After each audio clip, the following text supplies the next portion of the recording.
Hi guys! Good morning! Welcome back to the Ballentine family. And so today we're gonna be talking about Charles' first impression while living here in the Philippines for 3 years. So he's been here 3 years already. So most of you planning to travel and live here in the Philippines, I know for sure you are looking forward on some of his, insight or ideas of living here in the Philippines. Anyway, I'll be asking him some of the common thing that you wanna know. So let's hear Charles your impressions and experiences. So anyway, guys, if you're interested on this topic or on this video, let's start.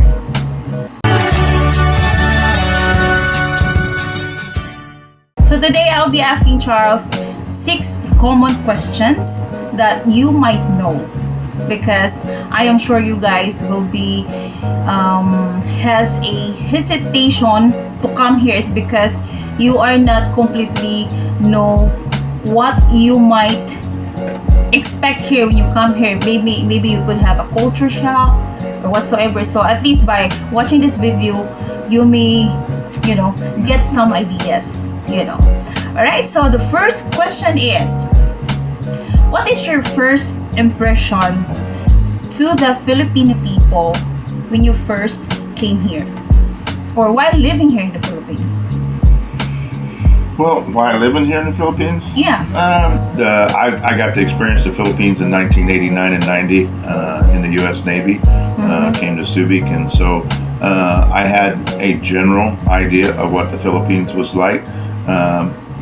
Was very impressed with the people and the culture and the food and all those things that came along with. Of course, it was a very short visit, so being able to come back again after all these years, seen a lot of changes. 2019. Yeah, I've seen a lot of changes. Yeah. But it's a big difference. big difference, but still a lot of the root things that I had looked for in a place to live. Good faith-based communities, the economy. Yeah. But let's focus first the people. The people. How would you The people I find very, very interesting in the sense that every Filipino that I've run into is very polite, has very friendly, always very welcoming. I've never have run across anywhere that I have felt uncomfortable or unsafe. And I've been all over a little bit. Been to Manila. I'm not a big city person, so I don't like the big city to start with. But even when we go there, and I go there for Veterans Administration's appointments and different things like that, it's still been a good experience. You have to use common sense, in how you act and respond. But as far as the people, there in Cebu and Lapa and that area there, had great experience. Spent a month down there. Went to Bohol, had a great experience there. Yeah. Those were, everybody we ran into was very kind and very friendly. And very happy people. And very happy people, yes. Very happy Always people. smile. Always smiling, yes. It is different being an expat or, not from the Philippines, because you do get stared at a lot more, and that's just typical. It's not that they're being rude; it's just the way it is. I mean, it's like this first time to see an American. That's what people are. Well, and I'm not no small stature of a guy. I'm almost 6 foot tall and pretty healthy, big. And so next to a Filipina, I'm like twice of them. And so it's kind of cool, that way. The children are amazing. It's amazing to be around the children. The blessings where they do the hand, to your forehead, and like the respect, how the common courtesies are. It's a very refreshing thing for me, and so that's what I have no complaints in the Filipino people. There's no need in changes that we do and things like that. So I really like how I'm treated here. I am treated a little different than if I was Filipina, but that's to be expected. I am not Filipino, and so it is expected to be treated different, but I'm not treated badly different by no means at all. Thank you for those kind words, my love. So my next question is, what about your first impression when it comes to clothing? Clothing? Yeah, clothing. Well, Filipino Yeah, clothing. Filipino clothing. It's there's still a lot of very moderate dress here, which I like. I mean, you don't see a lot of mini skirts unless you gotta go somewhere in the areas that have the things that I guess some tourists look for coming here. But I mean, Filipinos are very modest in how they dress. I mean, even the first time I came here, they were still, that was in '89, and they were wearing knee and ankle length skirts. Most of the people, Yeah. most of the ladies were, and so Looks like very conservative. very or something. conservative, very modest. And so, yeah, now when it comes to dress for me, it's tough because I'm a big guy and I don't care what they say. If they say extra large on it, a 3X extra large, what they say US is usually an extra large, right? So it's finding clothes for me is hard. Yeah, it's hard for me. But no, the Filipino, a lot of shorts, t-shirts, those kinds of things. Sleeveless. And sleeveless, there'll be some sleeveless, yeah. But and flip-flops, that's just typical. Another thing, you also experience, guys, especially when you first came here, you could see Filipino people. They're only wearing shorts, but this one here in the top is no clothes at all for the men. Yeah, shirtless. Yeah, we used to do that. Used to do that because it's very hot. It's very hot. Yeah. However, it's once again, you see a farm labor. They'll have a hat and be very well protected from the sun. They know what the sun can do, and like so. Dress is one of the things that's really, I think, inspiring in the Filipino dress is whenever you go out. There's a day casual dress, right, that you would normally wear, but if you're going you have anywhere, a specific occasions where you're gonna wear the dress. Well, it's like wedding, church. Yeah, but most of the time it's pants. Even go out. If you're gonna go out to eat or go visit someone, you dress up a little, right? You may not be formal dressed. Now, like say weddings and things, are very much formal dress and things like that. But even it's not. You don't wear your everyday work clothes to go to the mall as the norm. Yeah. You usually dress up and a little bit and things, and so that's pretty cool. Good job. Right, so another one is, what about your first impression on the transportation here in the Philippines? Well, my very first was back in 1989-90 when I came to the Philippines. Was the only thing I experienced there was jeepneys and then the bus to Clark, because we went to Clark one week. We were told not to ride the tricycles at that time because they was easy to get taken down the alley and get robbed. And that's what they told us, and so that's kind of what we went with. But my experience with that was very short, just here and there. But my experience when I came in August 3 years ago was a good experience. Yeah, there was the first real experience of transportation. Of course, Airline flying in was great. I flew with Pal Air, had a great experience with them all the way through. Matter of fact, they went above and beyond on the transportation portion because I had trouble with ticketing because of the earthquake. And I remember you said they put you in business class. Yeah, I was in economy class, and I was coming here, and they had empty seats. And they seen I was a bigger guy, and it's a long flight, and I could lay down. They put me up in business class where I could lay down a little bit. Wow, so lucky. So yeah, it was nice. That was really nice. But when we got to Cebu and Lapa, rode the jeepneys a lot. They were easy to get around with. Other than I'm tall, and so it's hard getting in and out of them. Of course, busted up like I am, it doesn't help that either. But I'm tall, so you really and they do get full. This was before the lockdowns, and it was nothing to have 18 people in a 12-passenger jeepney. Well, you don't get 18 big Americans in there, but I take up 2 seats getting in. But it was good. They went where they were supposed to. It was easy, and it was a very economical way to use the transportation. Is there any disadvantage about riding taxi in Manila? The taxis in Manila, yes. Taxis are good. Don't take me wrong, and I use them a lot. I drive into Manila. I park at the hotel, and then I taxi everything. It's just much easier to get around because parking's very hard to find.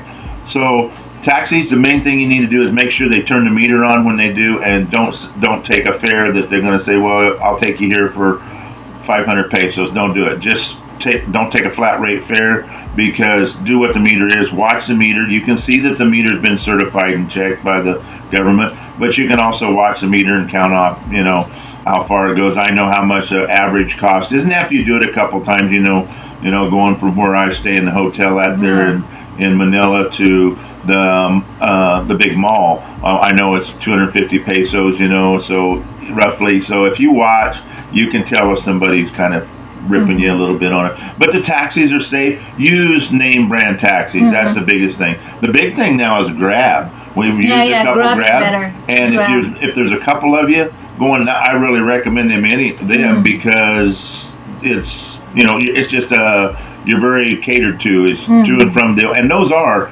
based on a rate, and you know right away by even the cab fare. I think they're pretty much comparable in the cab fare. Sometimes you wait a little more to get one, but they take you directly where you need to go, so they work out really well on the Grab.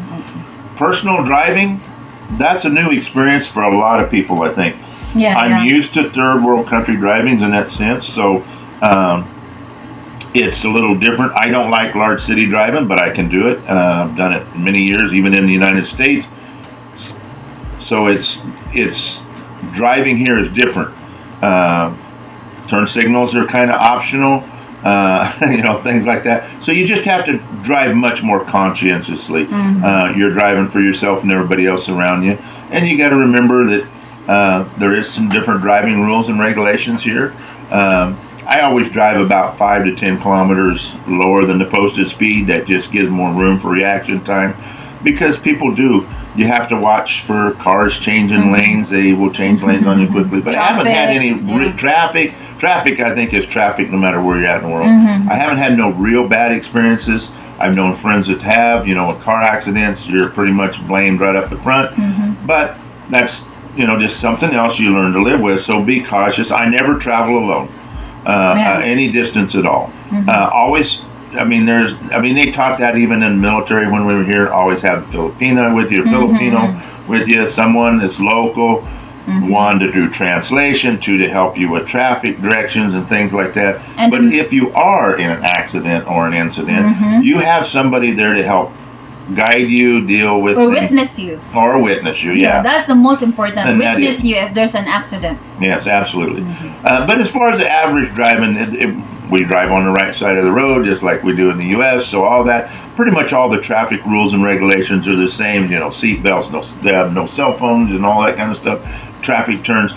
Little questionable every once in a while with some of the portable signs that get pulled out and set up for, they always change.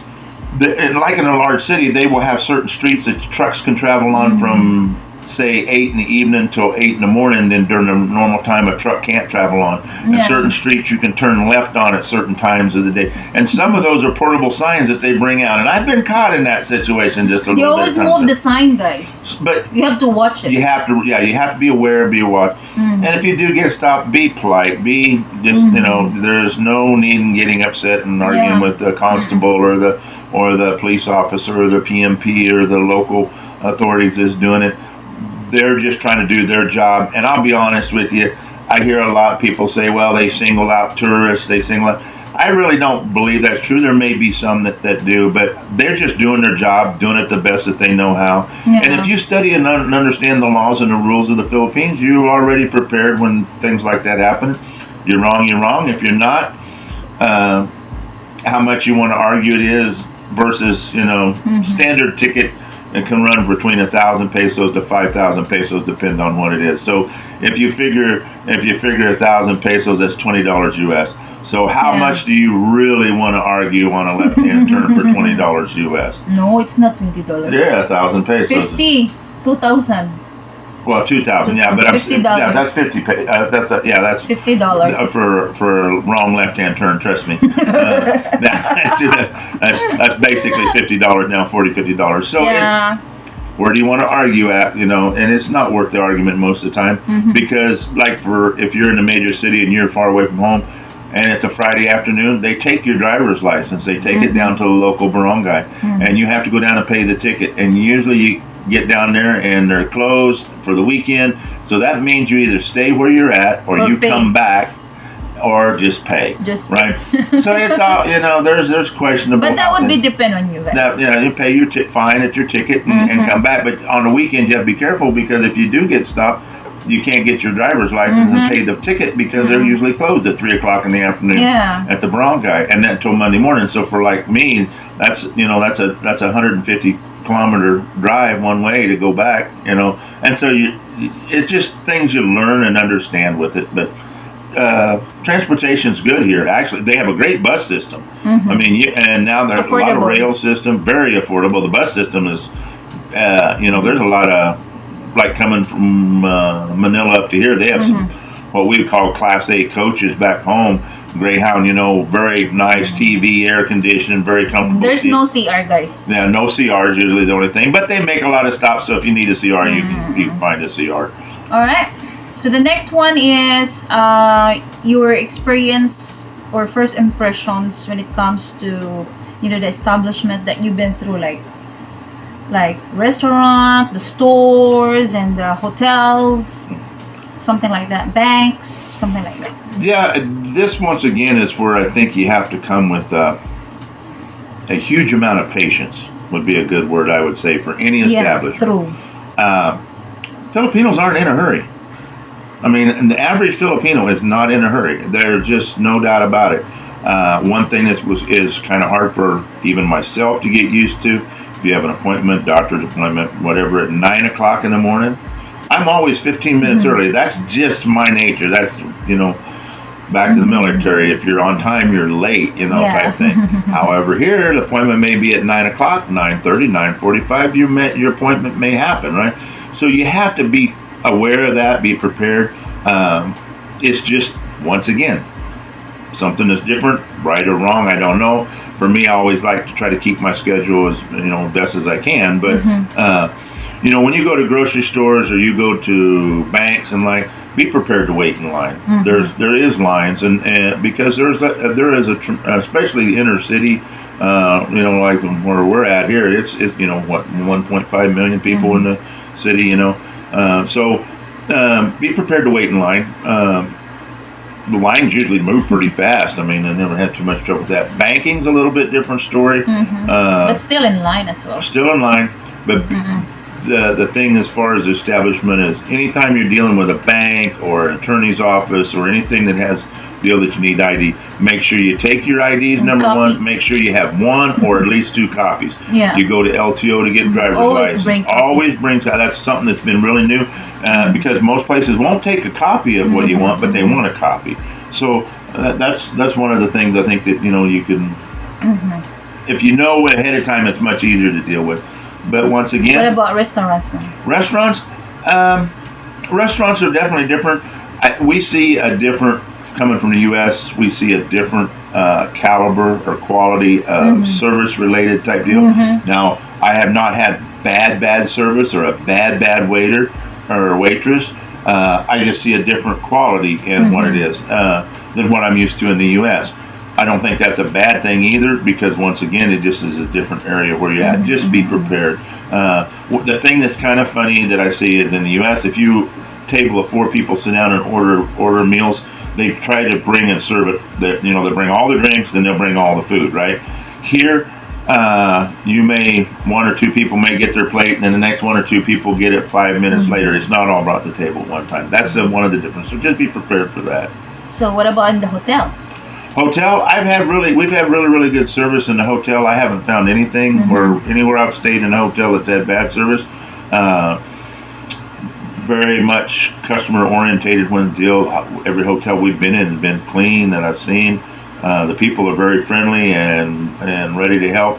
You just need to make sure that if you need an extra towel, you need to ask for it. It's not something. Now most of places I've been to, the toiletries has been there, things like that. So, but if you ask, they'll always provide you with extra. They do a lot for you, but they also try to save and not have waste and cut their costs down because of prices and save. Yeah. But the only disadvantage in the hotel here right now is there's no parking area. Yeah, the parking, that's the other thing. Yeah, I did mention that earlier about parking, but yeah, hotels, I find that pretty hard because of the parking. Once again, you got to remember, average, I would suppose 65-70% of all Filipinos don't own a vehicle. Yeah. So parking is not that, their transportation is a tricycle or the jeepney or the cab or the bus to get where they're going. So even going to the hotel, they don't usually drive a vehicle to the hotel. So that's something you want to keep a frame of mind when you're going. But back to the store. If you go to SM City, there's no problem with parking. It's a big, huge SM mall, Right. and they open for 10 a.m. Yeah, Usually the open malls. 10 I find the malls like that have pretty good parking because they usually have all kinds of SM malls, guys. SM All SM malls. malls. Oh, SM malls. Yeah, definitely. But even even our smaller malls that we have here in Bologna, both of them have great parking. Yeah. They're Like Vista Mall and also Walter Mart. Walmart. They both have great parking, Yeah. and both of them have grocery stores there.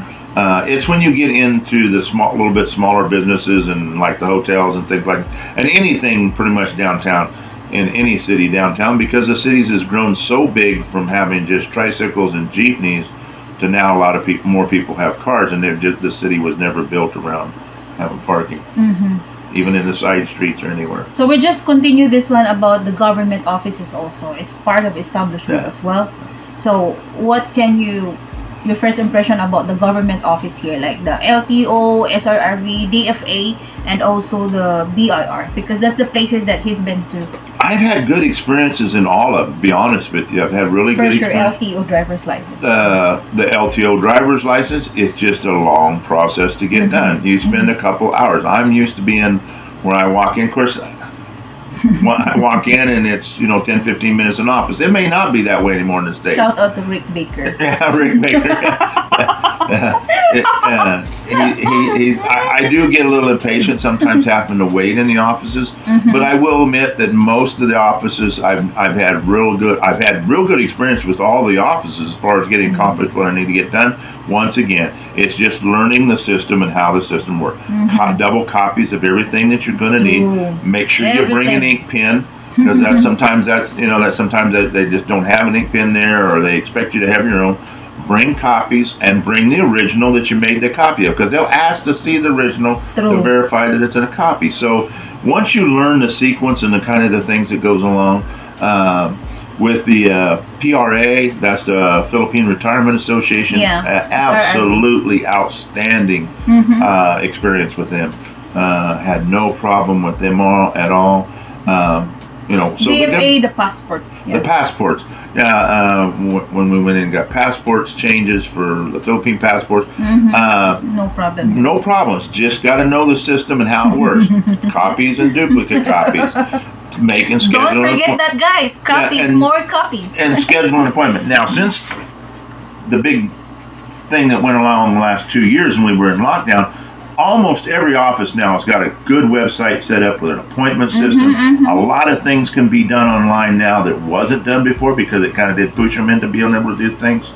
So if you just plan ahead a little bit for any of the offices, you'll be in great shape. One of the things I have found in the offices here, of course, I'm getting a little bit older in age. I'm getting closer to that 60 mark. They have a great respect for senior citizens. They also have a great respect for someone who's handicapped, who has a disability. And so that there in itself, a lot of times they'll say, well, come on, sir, you can come up, because of your age and things like that. So they look out for it all the way around, and I've had no bad experiences at all with any of the offices. Once again, you have to go in and be polite and patient and be respectful. That's the biggest thing, is being respectful. And I think that's anywhere you go. If you show the respect, you're going to get the respect back. I found almost every office that I've been in has been very, very helpful.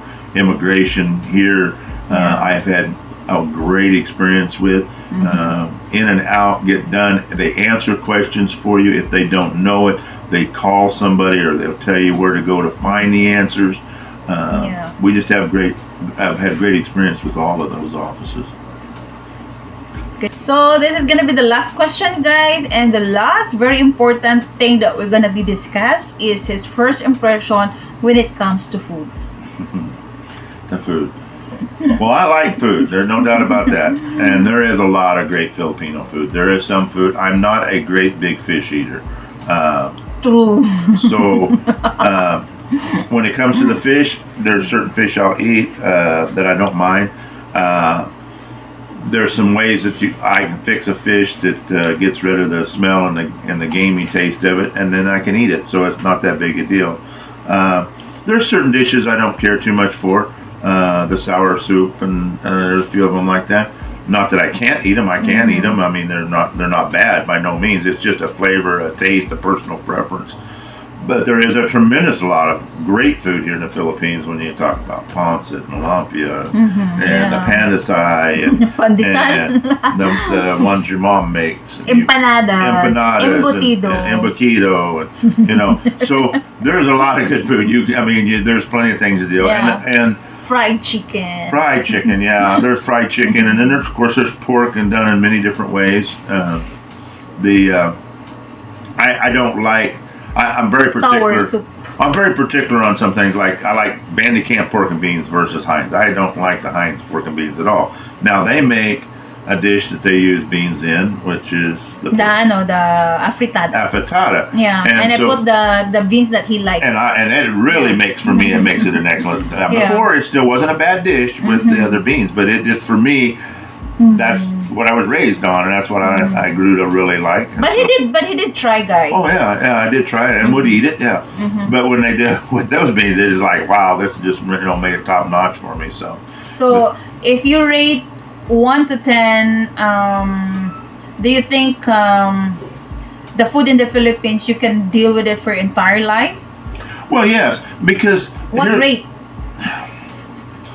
Well, I would say the average person will find that I would say a 6 or 7, that the average person, because no matter where you come from, if you come from England, there's still certain things that you crave from back home. You come from the U.S., it's the same way. Certain dishes that you're going to crave. If you come from central part of the United States, Texas, Oklahoma, like me, we're red meat eaters. They're a steak, a hamburger, a good, roast, those kind of things we miss. Potatoes and those kind of things, type dishes. Right? But so far, the Filipino food. The Filipino food is great. It's excellent. You have a little beef is something they don't eat much here. Oh yeah. That's one thing you'll find. You guys you do way more in pork and chicken and fish than we do. Now, so if you can make adjustments, and trust me, guys, there's plenty of restaurants out there that you can find. That's one of the reasons I really like this area that we're in. We're close to Subic, we're close to Clark, and those were both U.S. military bases at one time. So that still holds. There's a lot of retirees there. There's a lot of people that grew up around the bases. It's only an hour away. And we're only an hour away from any one of them. And there is Filipino and American food and Italian food and German food. So, you can find a little bit. And it's nice to go out and have a little something different for me to have Filipino food. That's a good friend of ours is the same way at the VFW. They cook American meatloaf, those things. And we just love going over there and sitting down and having an old-fashioned piece of meatloaf, and mashed potatoes and gravy and corn. That's just, it's comfort food. It's something that, reminds you of home. But once again, the Filipino food is excellent food. It's good. Actually, a lot of it's more healthy for us because it's based off of a lot of good vegetables and things. So. Thank you for that kind answer again. Yeah. Wow, you did a good job on this interview, my love. What I would say, just kind of in closing, is just whenever, I think that's wherever you go to, when you come here or wherever you go to, you may come to, have patience, understand that it's not done the same way you're used to, and adapt to it. Yeah. The sooner you get those 3 things where you can do it, life's much easier, and it goes a lot easier. Wonderful country to live in, wonderful people to be around, have no regrets living here and being here and retiring here. It's a wonderful place. I've always felt welcome from the day I hit here. Whether I'm in the store or anywhere, I've always felt welcome. I've never felt uncomfortable. So just take those opportunities to grow and learn in what it is, and you can still bring the things that you bring along in your own culture and your own life along with, and have a good peace of mind and comfort here as well. So.